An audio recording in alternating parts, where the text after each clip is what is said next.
Hari Om. Good evening. A very warm welcome to all of you.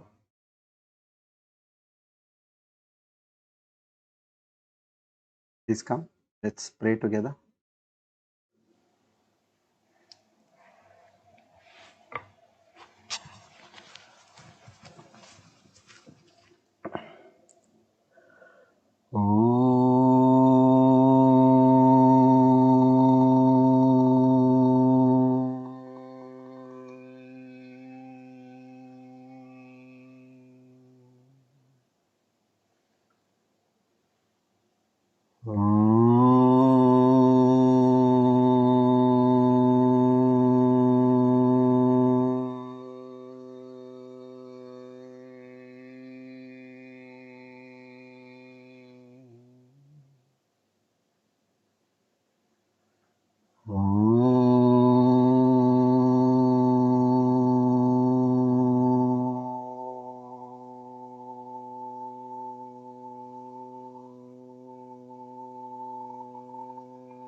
Asato ma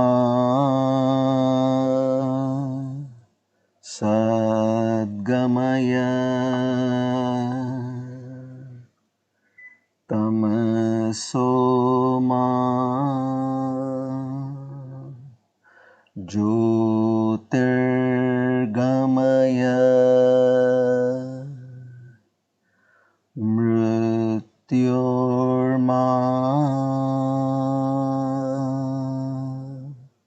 amrutam gamaya sahana bhavatu sahano bhunaktu sahaviryam karavavahai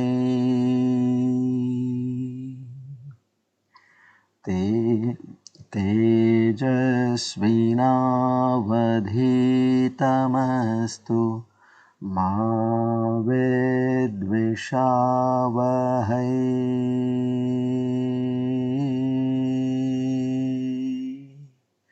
Om Shanti Shanti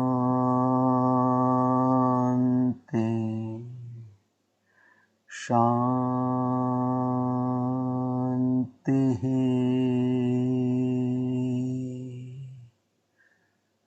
Hari Om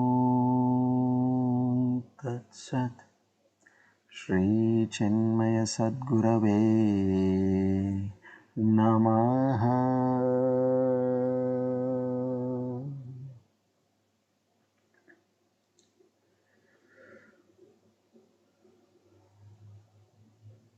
O Lord, the Benevolent Almighty, who also has the divine names Subhujaha, Durdaraha, to such a omnipotent Lord, together with obeisance we offer our humble salutations, filled with Shraddha, Bhakti and Prapatti, to seek your grace, your mercy, your blessings, your love, your compassion, your strength, your forgiveness. O Lord, bless us with the divine qualities Shraddha, Bhakti, Jnana, Vairagya, only and only to understand Thy true nature.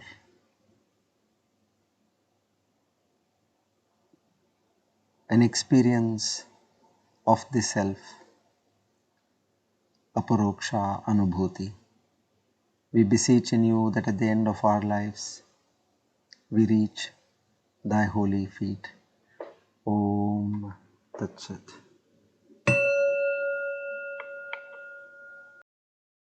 Today, with the grace of God and the blessings of the Guru Parampara, we are on our Divine Discourse 297, the 30th of August, 2022 Shubhakrit Nama Samvatsara Dakshinayan Varsha Rutu Bhadrapada Mas Shukla Paksh Tritiya Hasta Nakshatra Shubha Yoge Vanijakarane. On this auspicious day of Tuesday, a Mangala Gauri day, and the time of the evening, we all take a firm resolve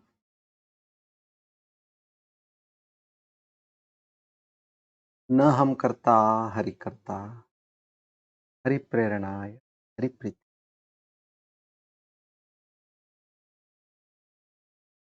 All that is happening in our lives, every incident, every situation, every circumstance, all this is only and only at the behest of the Almighty. He knows what is right and wrong for me, and every situation which comes to me, I accept it as His prasada, which is only and only to uplift me from this ocean of births and death. I fully trust Him, I fully believe in Him, and I fully surrender to Him. Om Tat Sat. Our humble salutation to the entire Guru Param.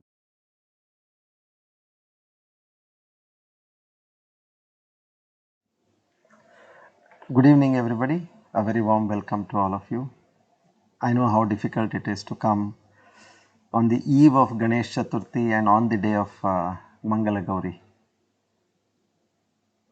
That's God's grace. I appreciate that. Hari Om. Okay. Now,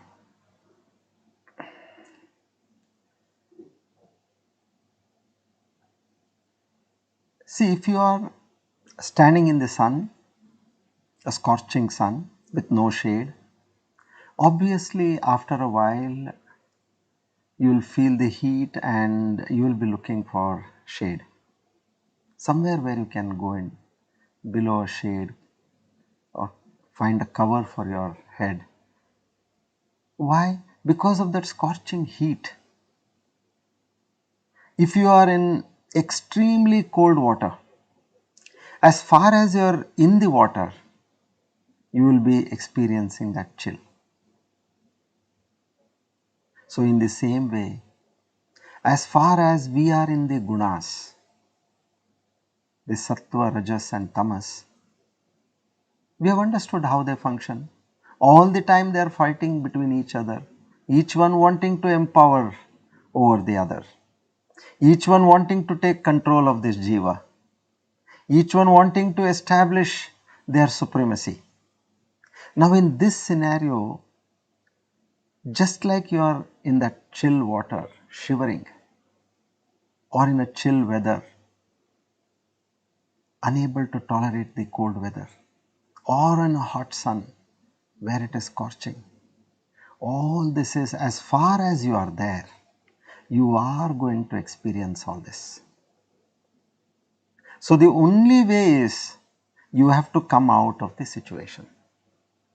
Life, it's like an extremely cold weather, you have to come and make yourself comfortable in a warm place. If it is an extremely hot climate outside, you will have to come and sit in a nice, shady and cool place. So all this means you have to change your position. As far as you are in that position, you will not see any betterment. So in the same way, we are all stuck in these various gunas and we are continuously experiencing this turmoil. So to get rid of the of anxiety, to get rid of fear, to get rid of uncertainty, to get rid of the calamities, only and only way which the Lord Krishna here is going to, is already started telling us, which we listened to the last discourse, how to get out of these gunas. Get out and become a pure spectator. Siddhasya lakshanani sadhakasya sadhanani. Take the qualities, the virtues, all this of a Siddha Purusha, a Jnani. Take that as your indicators, as your direction, as the qualities which you need to pursue, and just start following them. And this is no theoretical knowledge. We have seen our gurus who have achieved all this. And we have seen our gurus, Dada gurus, what we call, they also have achieved all this. It's not a fiction story, or it's not something which is a fiction matter over here. So now, having that faith, we move on and we understand. See, how much we cover is not important. How much we understand and how much we implement in our lives, that is extremely important. Because many people, they go by that speed. Arey, today we did so many verses, and in this year I read Gita 3 times, 4 times. What is the use? One quality you can take and that can change your life. So, we had done up to verse 23 last time. So, now 24, 25, 26 and 27 is 4 verses we will complete, and then we will try to get a super bird's eye view of the entire chapter. See, this is basically a psychology chapter. If your mind is in order, then your life is peaceful. And if you have peace in your life, then happiness is a byproduct of peace. Even though you don't want to be happy, you will be forced to be happy because you are peaceful. You all must have experienced many times, why am I happy? I don't have any reason to be happy. I have not heard of any good news, nor I have eaten anything or sensed anything which is giving me pleasure. But why am I happy? Because you are at peace. So, this is what now we are going to learn over here. We will get that bird's eye view. Once you have there, you know how it has been, how you are created, how the world is created, what are the entire matrix which the Lord has used over here. Taking this, then you are completely at peace. Come. So, here now Arjuna asked Lord Krishna, I want to know, I am very eager to understand, what are the characteristics or the qualities of a person who has crossed the 3 gunas? How does he lead his life? How does he conduct his life? And then he finally says the third question, tell me in your own words, by what means I can cross the 3 gunas? First 2 questions he asks about the sadhak, about the jnani, the siddha. And then he says, Krishna, okay, that is about a Siddha Purusha, but now I want you to tell me in your own words, what is that I can cross over? And that's what we are going to learn today. Okay. So now, verse number 24.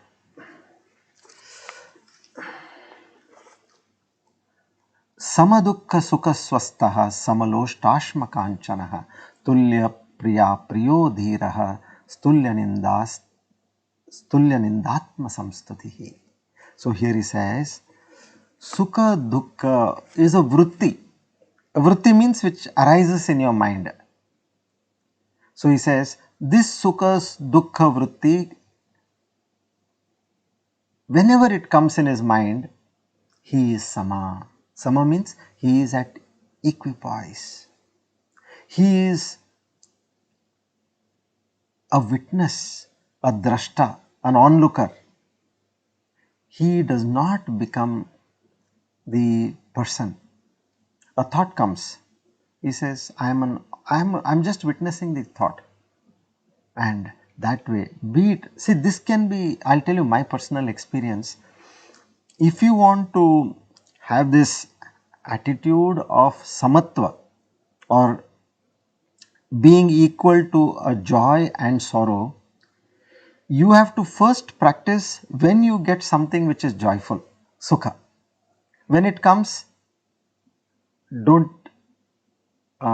get into that happiness because of that event. Stay away. You says, I am not this. Because I know this is now here for some time, it will pass away. And then again dukkha will come. You mean to say I keep going up and down always? No. So first avoid sukha, practice avoiding sukha, and then you will see automatically you will be able to avoid dukkha also. We normally what we do, we want to experience that sukh which is coming, and then when the dukkha comes, when we try to keep it away, it will not happen. So somehow I felt, let's keep this moment of happiness which has come due to an object, a person, a situation, a place, whatever it is, it has come, keep it away. You say, no, I am not going to accept it, I am just going to be an onlooker, a watcher, a witness.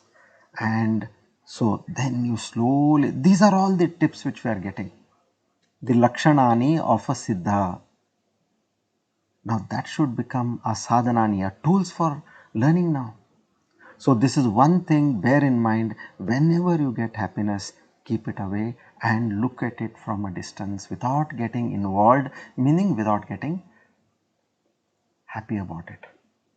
Now, so a jnani does not become dukhi or sukhi. He is sama in both at the realm of mind. Joy and sorrow, at jnani at the realm of mind, he knows, no, all this is happening in the mind and I am not the mind, I am the watcher of the mind. So then with respects to objects, samaloshthashma kanchanaha means be it a stone, be it mud, be it gold, he does not feel great about anything nor he does not feel less about anything. Let us say when he wears gold, you are in this world, you are a wife of somebody, you are a daughter-in-law of somebody. So naturally, you are a daughter of somebody, you have got gold, you have got diamonds. When you are wearing them, know its subjective value. Don't go by the materialistic value. It is, yes, it is an ornament and nothing to be, proud of it or nothing to be feeling great about it. Just be like that child. Now, small children, you place a book, you place some gold, you place some silver, some money, the child will not take anything. If there is a toy over there, it will take a toy. So, this way, a sadhak who is in bhakti, he will have no asakti for the world. Bhakti is that love and devotion for the Lord, and asakti is that which is towards the world. So we have to move from the asakti point of view or platform of asakti to the platform of bhakti. So this way, samaloshthashma kanchanaha, and be any situation, favorable, unfavorable, know that it is happening as per my prarabdha. He stays undisturbed. Who is experiencing this? This jiva, this body, this mind, with the senses, with the objects of pleasure and pain of the world, is experiencing as per the prarabdha which is in action and in place by prakriti. This is the fundamental understanding of this entire creation. He knows this. Then why anybody should get disturbed? Be it a rise or a fall, he is undisturbed. And now the next verse. It continues on the indicators of a siddha. मानापमानयो स्तुल्यः स्तुल्यो मित्रारिपक्षयोः सर्वारंभ परित्यागी गुणातीतः स उच्यते. Now this is the last verse on the indicators. Next the Lord is going to tell what he feels in terms of getting out of the gunas. So now what does it say? In honor and disgrace, at the level of the intellectual based measurements, Jnani is at equipoise. Somebody honors him and somebody dishonors him. It should not affect. Now in your daily life, all these things do come to you. Somebody praising you, somebody talking ill of you, it should not affect. Unless and until you are watchful, you will not get to understand where you stand on the path of sadhana. Recently I had been to Bengaluru. It is the 50th year celebrations of my school in which I studied over there, a higher secondary school. And it so happened that one of my friends, he told me they had a program where they were felicitating ideal couple. Okay. Now they told me that the felicitation this year on this important occasion of 50th year is being given to you. Now I was not aware of that. When they told me, okay, now it is my teachers who have decided, okay, fine. And then later on I got to know that for some reason they gave this to somebody who is not a student from the other segment of the school, meaning who was serving the school, they gave this. Now then again I got to know that this is not, they are not giving it to you, they are giving it to somebody. Okay. So now this immediately it gave me a feeling of that content, oh Lord, I have been practicing this samatva. And see, here it is, when they told me it did not give me happiness, when they, meaning they said you are selected, it did not give me happiness, when they said that it is somebody else is getting this, this particular award or grace, it did not cause any unhappiness. So this way you have to keep watching yourself. Don't be carried away by this, because the world is always going to keep tossing you, and if you are in that roller coaster ride, you will be off. You will be completely betrayed. So this sadhak, Jnani, is equal to even a friend and foe.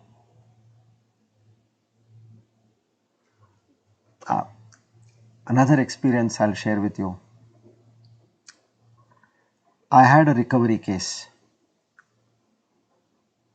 Fought hard with that person, and like he putting cases on me and I putting cases on him, and we had a hectic negotiation, and finally after I said I am not going to give up, it is my right and I am going to take what I want, and despite he trying to threaten me, I moved forward and eventually we concluded.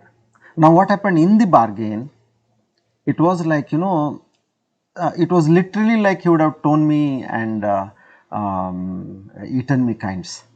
That kind of a situation was there, meaning he was my deadly foe.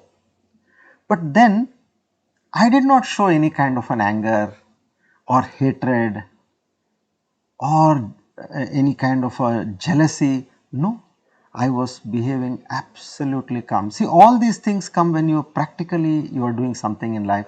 I was going absolutely smooth, and it so happened that that person, he eventually is asking me, please pray for me. He had some important work. He said, please pray for me, please pray for me. And just yesterday he concluded his deal in Dubai, and he said, I have those WhatsApp messages. He says, I am so thankful to you that because of your prayers I am successful and I have come out of this problem. A huge problem he had. Now we had a tug of war, and if I had given him in his own words, then he would have never seen our faces for life. But no, situation. As a person, you see that divinity in him. Don't look at that enmity. That is the situation which has brought the enmity. So in this way, friend or a foe, keep away. You be neutral, and then you keep giving your own divine thoughts, your own godly feeling, and things will work out your way. So himself, he has no feeling. He allows Prakriti to function as per the Prarabdha. Now, next, how to become a Gunatita? This is extremely important. Till now the qualities were said. This is where the third question Arjuna asks, Oh Krishna, you tell me. I want to hear from you. What is the bestest method for me to get out of these gunas? And that's where let's see what Lord Krishna says here. Verse 26. Manchayo vyabhicharena bhakti yogena sevate sagunan samityaitan brahma bhuyaya kalpate. He says, whoever he be, the doors are open to all the ones who worship me, who surrender to me with unwavering single pointedness. He may be a sannyasi or he may be a non-sannyasi, means a karmi. We are all karmis. We are all in the world, grahasthas. He says, when a person worships me, what is the meaning of worship? Worship is having that love towards the Lord. And what does love mean? Having that faith in the Lord, that whatever the Lord gives me, I know that He gives, it is for my good. Like you have a parent, a mother. Now, when the child has got a reasonable amount of reckoning that my mother does everything for my good, so it does not reject anything. The child accepts, even though it is not acceptable on the face of it, the child will accept. So in the same way, worship that is true worship, and that is true bhakti. And apart from that, filled with surrender, prapatti. Prapatti meaning, you say it is like blind love, as we call, So blind bhakti becomes prapatti. You don't question anything. Whatever happens, just accept. No questions asked. When the Lord says, when you develop this kind of a bhakti, this kind of love towards me, this kind of a surrender, prapatti towards me, which is single pointed, like today you have it at some higher proportion, and tomorrow you start doubting, and then day after tomorrow again you say, I don't think this is working, let me try something else. No, single pointed, unwavering bhakti and surrender. When you have this, the Lord says, you will cross over the gunas, because you have already started getting that knowledge. I will give you that knowledge. And then he becomes fit for what? For the status of Brahman.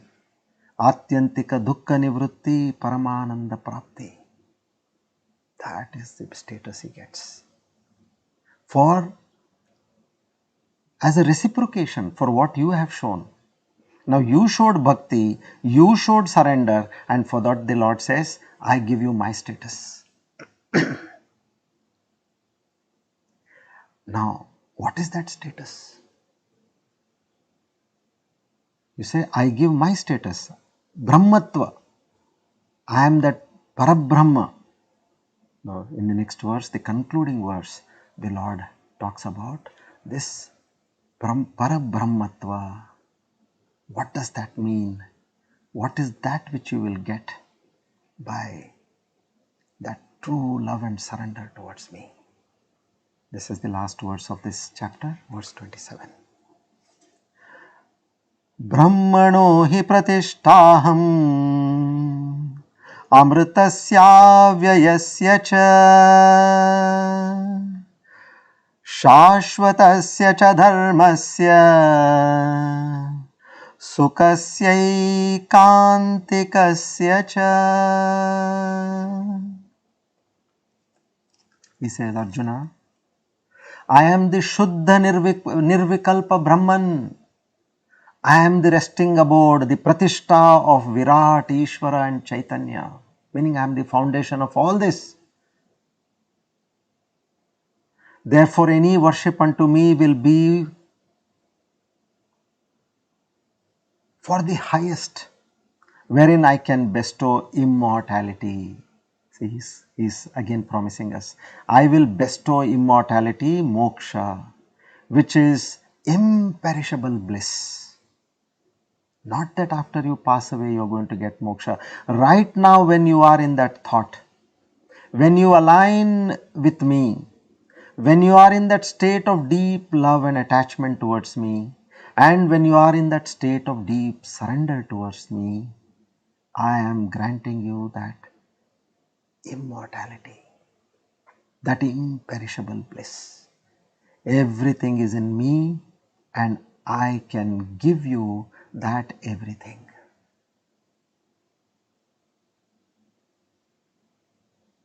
In this way the Lord concludes this chapter. What are we going to gain in this world? I have tried so many things, but never, although there is so much of prosperity, material prosperity, but you are in that Rajasic Guna. And what is the essence of Rajasic Guna? Dukkha. Somewhere or the other. Somewhere your supplier cheats you, somewhere your customer cheats you, somewhere your own staff cheats you, somewhere your assistant, your associate cheats you, somewhere or the other, although things are going well, but there is somewhere something wrong happening, and that will never keep you at peace, always dukkha. No, we have to choose what we want in life and make those necessary alterations, adjustments and move forward. Okay, now let's try to get the complete essence of this chapter 6.4. Okay, let's see how much ever we can do.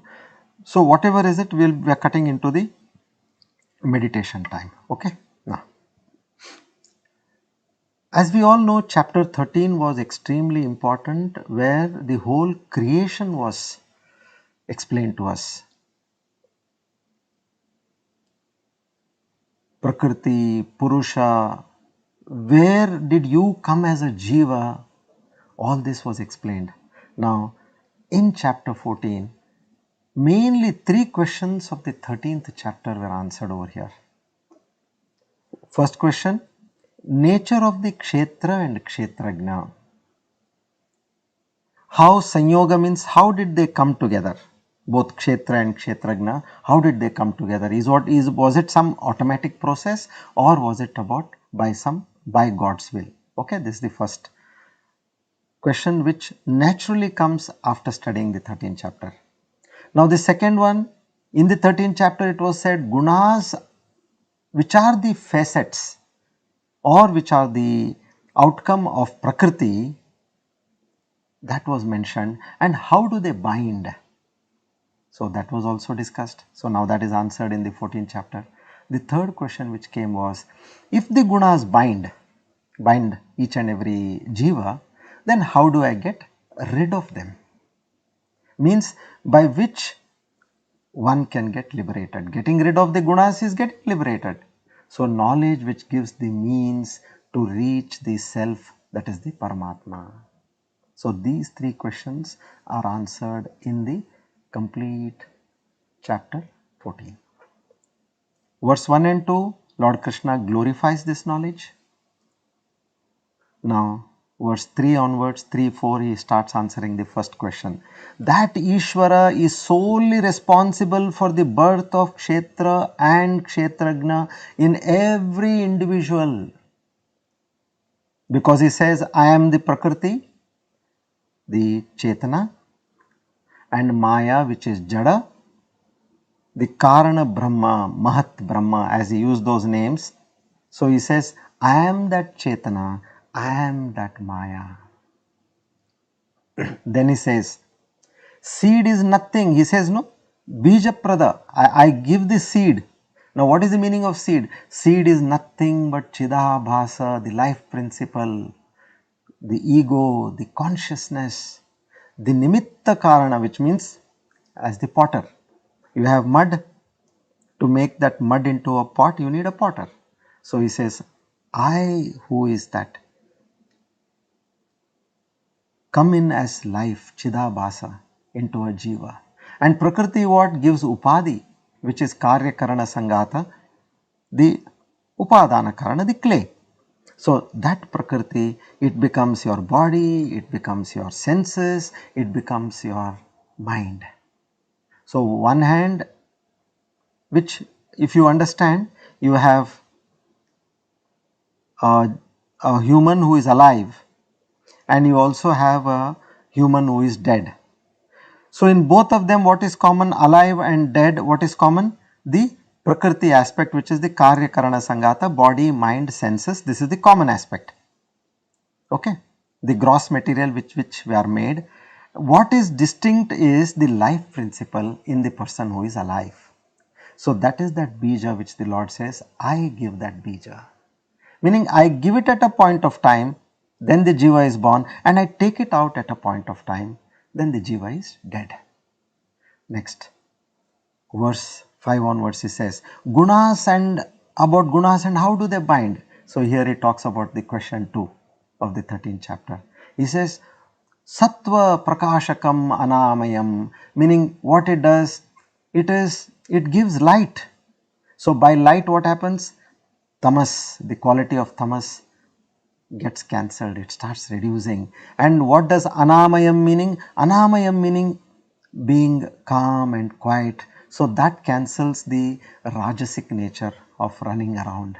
So this way, this prakashakam in sattva, rajas is action, passion, and tamas is ajnana, meaning which is dispelling knowledge. And what is the nature of this sattva? Nirmalam. And what is the nature of rajas? Kamarupam, meaning trishna and asanga.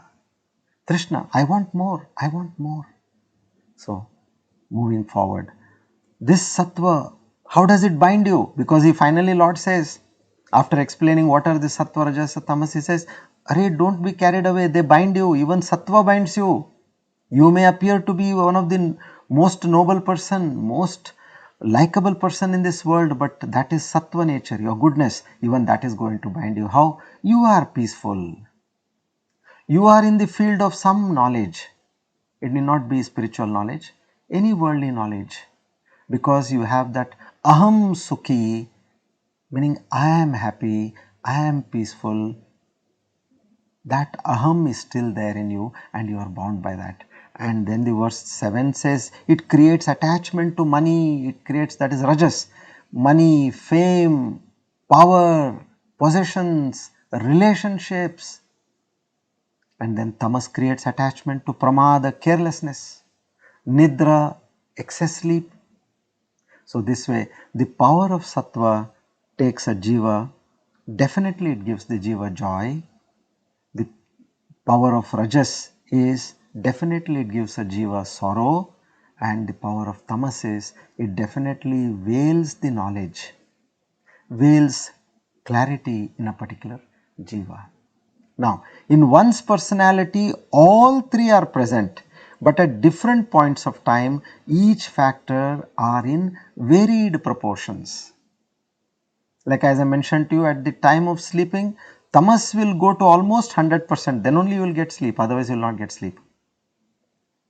And when you are in meditation, when 100% sattva is present, then only you can do your meditation properly, otherwise you will start falling asleep. So now you see a person in totality in terms of predominance.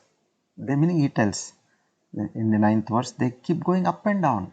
Now 10th verse, what causes this fight for dominance between all these three gunas?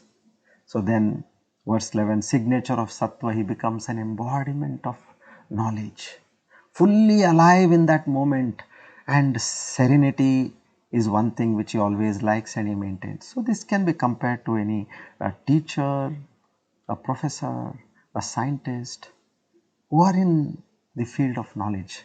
It's not only a spiritual teacher who is in the world as well.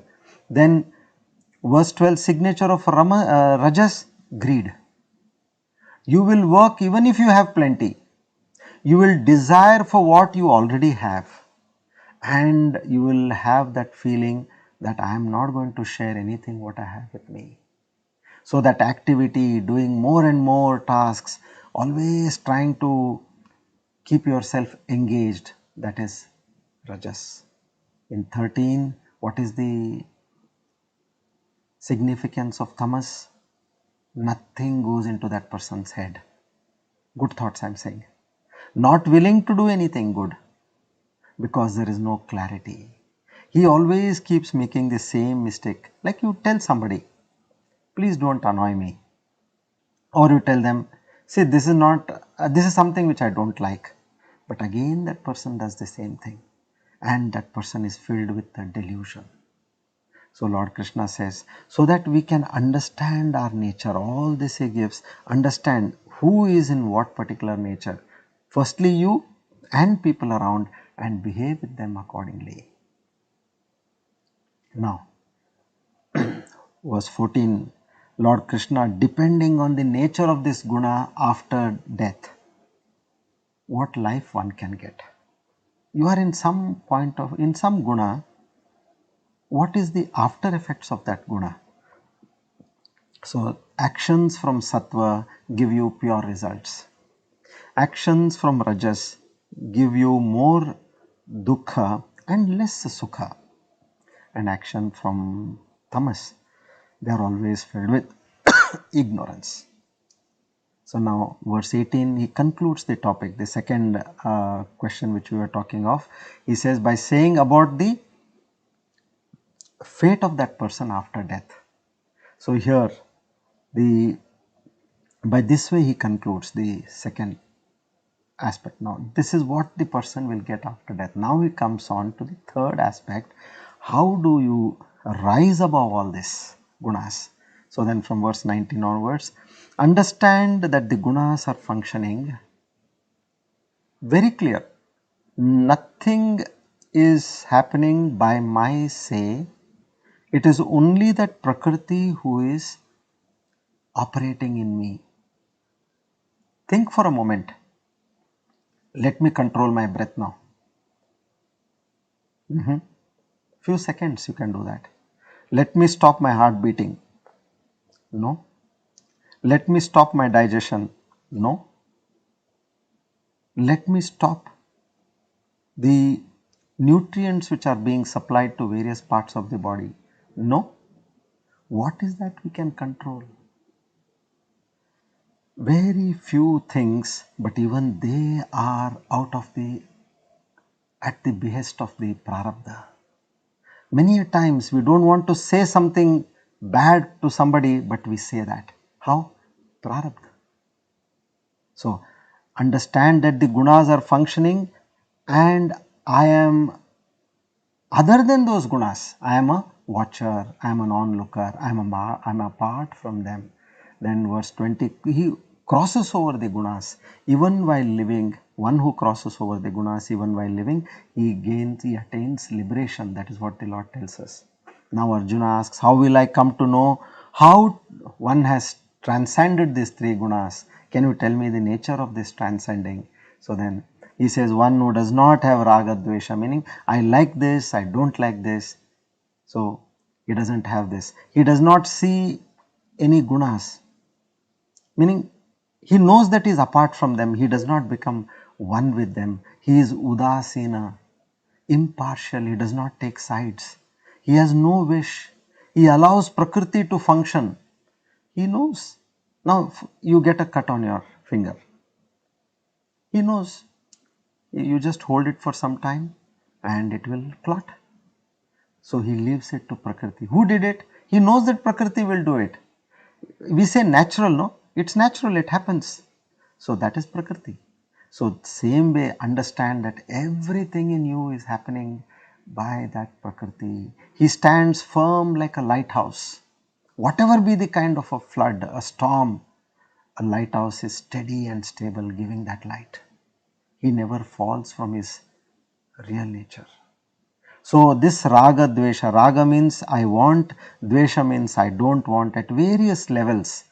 That has already been explained at the level of the mind, at the level of the any object, at the level of the intellect, or at the level of any relationship. Then he is sarvaramba parityagi, who renounces all these worldly enterprises. Now he understands, why should I waste time? Anyway, all this is not going to come with me. When I die? When are you going to die? Who knows? Next moment. So that clear understanding is there. Then what should I be using my time for? All that which is going to come with you after you leave from here. Simple mathematics. So he has that calculation and he says, now I will not waste my time for worldly possessions which come out of worldly enterprises and engagements. I will withdraw. I will moderate. And sarvaramba parityagi, he always shares his happiness. There is no raga dvesha, and such a person is a gunatita. Now one can become this by single minded dedication to the Lord, filled with the surrender and love. From selfishness, we all started our life with selfishness, that I want this, I want this, I want this. Slowly move towards selflessness. From selfishness, move towards selflessness. Enough, I have worked for myself. Let me work for somebody else now. Let me work for the benefit of others. Whatever I have, let me give it to others. So from selfishness to selflessness, and such a person will reach the self. The self means the Atma, the Paramatma. This is the journey. If you are in selfishness, you will never be able to reach the Paramatma. So such a person with that bhakti, with that surrender, completely transcending all gunas, he becomes one with that Brahman. And in the last verse 27, now Brahman, the Paramatma, he advocates for himself. He says, I have to tell because nobody knows me. So he says, I created this Hiranyagarbha, this entire creation. Bija Prada Pita, I am the one who gave the seed to every living being in this universe. I am immortal. I am eternal dharma. I am the ultimate peace. See, the Lord is telling, I am this, I am this. Moksha is me. Karma Phala Data is under me. The Karma Phala Data is whoever is giving us all the good and bad in our lives, who is controlling our lives. He says, it is me. He is working under me.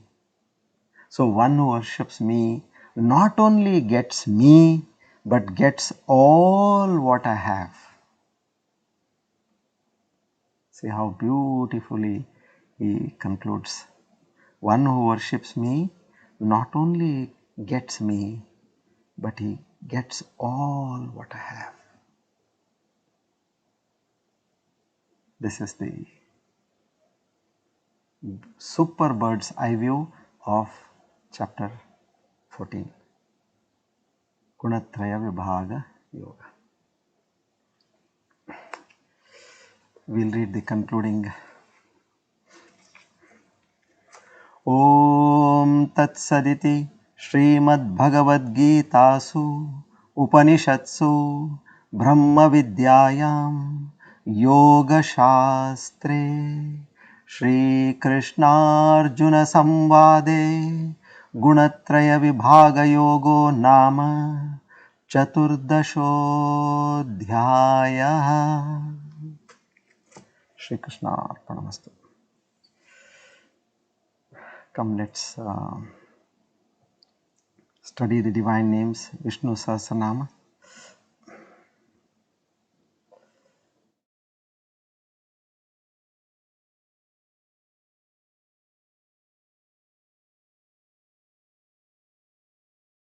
Today we are entering verse 29. We'll read the verse and then 265 and 266, the divine name today. Subhujo Durdaro Vagmi Mahendro Vasudo Vasuhu Naikarupo Bruhadrupaha Dipivishta Prakashanaha. Subhujaha. He who has Bhujaha means arms, Tu means good. So he who has graceful arms. This need not be taken as a description of the physical beauty of the anatomical structure of the arms, but since those arms are ever working in the service of his devotees,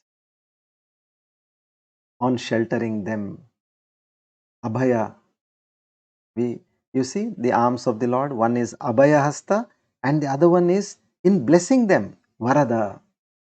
They are full of grace and hence graceful. The Lord has graceful arm. Subhujaha. 266. Durdaraha. One who cannot be comprehended even by the great yogis. Those yogis who spend long times and periods of time in meditation. Even they cannot comprehend. So transcending the mind and intellect is the experience of the Supreme, and therefore the mind and intellect can never comprehend it. You have to cross over and then only you will understand that Supreme. To such a divine Lord who is Subhujaha Durdaraha, we offer our humble salutation. We ever seek His grace.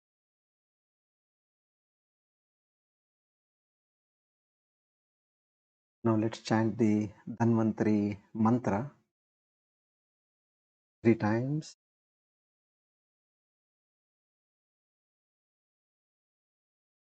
ॐ नमो भगवते महासुदर्शनाय वासुदेवाय धन्वन्तरये अमृतकलशहस्ताय सर्वभयविनाशाय सर्वरोगनिवारणाय त्रैलोक्यपतये त्रैलोक्यनिधये श्रीमहाविष्णुस्वरूप श्रीधन्वन्तरी स्वरूप श्री श्री श्री औषधचक्र नारायणाय स्वाहा.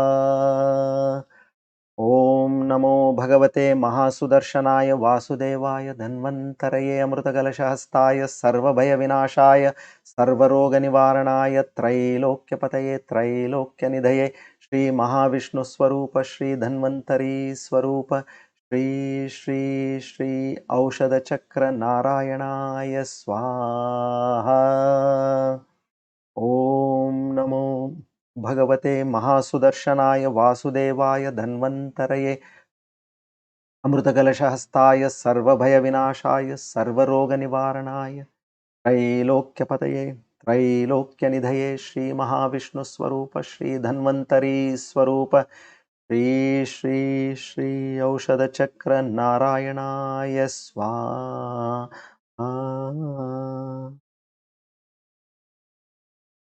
O Lord, the bestower of health, please bless us with good health so that we achieve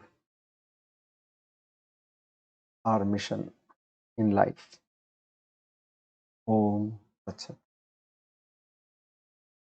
Now let's do a very brief meditation All of you, please be comfortable wherever you are.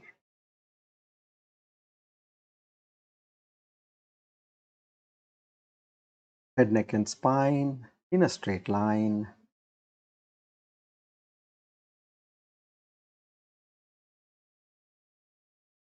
Let's take a few deep breaths. Breathe in and breathe out, deep as you can.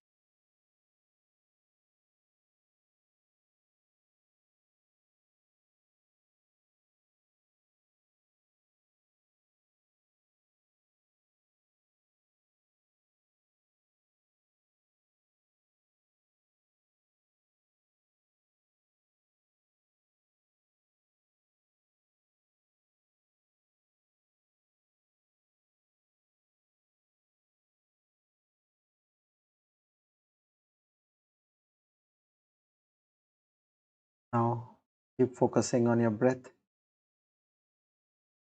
Your complete attention is on your breath.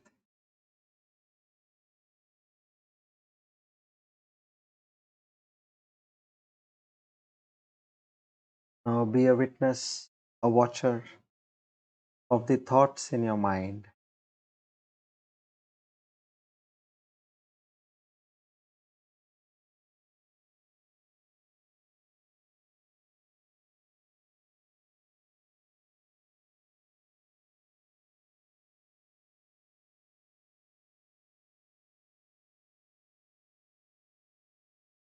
Without being judgmental,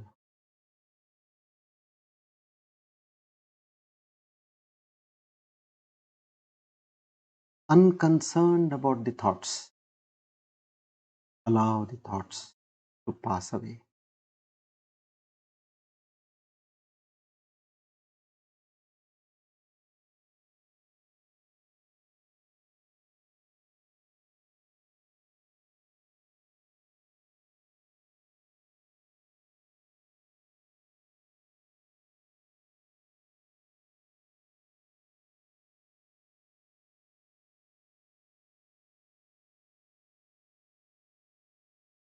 See the amount of thoughts reducing in your mind when you are non-judgmental.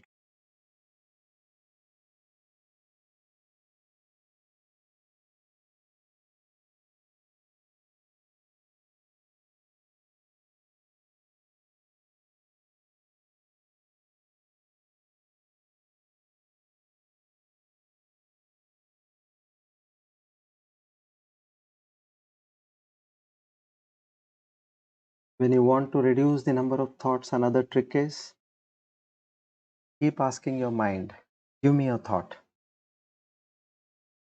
After a while, again ask, give me a thought. You will not get any thought.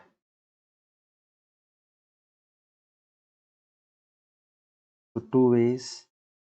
Without being judgmental, watch your mind, the thoughts will reduce. And keep asking your mind, give me a thought. Your mind will go blank.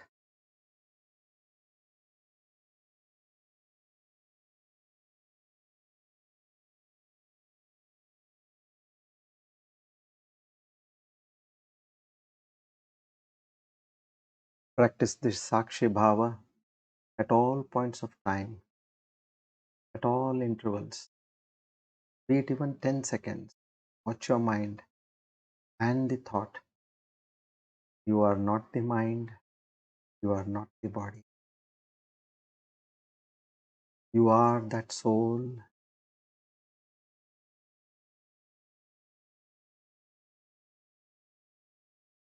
And do all that is necessary to make this soul understand about the Creator and the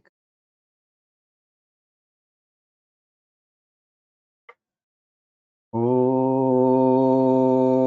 Purnamada Purnamidam Purnat Purnamudachyate Purnasya Purnamadaya Purnamevavaşishate क्षणमेवावशिष्यते। ॐ शान्ति शान्ति शान्तिः। हरि ओम तत्सत्। श्रीचिन्मयसद्गुरवे नमः। Rub your palm, place them on your eyes, feel the warmth, gently and lovingly open your eyes. Now from the next divine discourse onwards, we will be studying chapter 4, Jnana Karma Sannyasa Yoga. As you all have seen, since this particular association was by thanks to COVID. So we thought during the COVID time we will study whatever we can. But as we all got extremely deep into this learning, so now we are going back, and whatever we have left, second and third chapter we have studied in great depths. So we will start from 4, studying at great depth.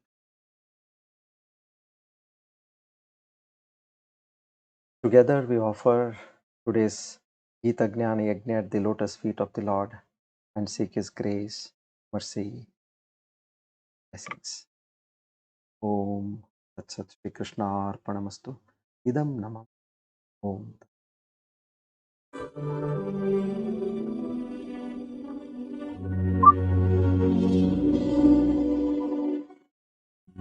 सञ्जायते